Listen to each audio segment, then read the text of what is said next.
प्रभो नमः शिवाय धवलेश्वराय बालालिंग महाप्रभु दीपम ज्योति परम ब्रह्मा दीपम ज्योति जनार्दनः दीपाहरतु मे पापो पूजा दीप नमस्तुते आहे धवलेश्वराय बालालिंग महाप्रभु संसार सुखी रखंतु।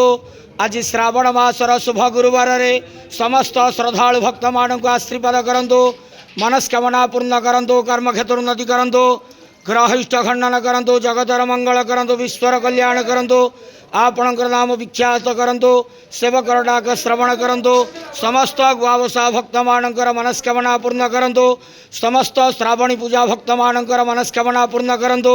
जो जो भक्त माने आपणक पाखरे मानसिक रखिछंती तांका मानसिक पूर्ण करंतु। बाबा धवलेश्वराय बालालिंगाय नमो नमः।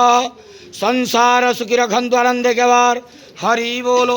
आज श्रावण मासर शुभ गुरुवार रे समस्त श्रद्धालु भक्त मान को आशीर्वाद करंतु आनंद केवार हरि बोलो। समस्त श्रावणी पूजा भक्त मानकर मनस्कामना पूर्ण करंतु आनंद केवार हरि बोलो। बाबा धवलेश्वराय बालालिंगाय नमो नमः।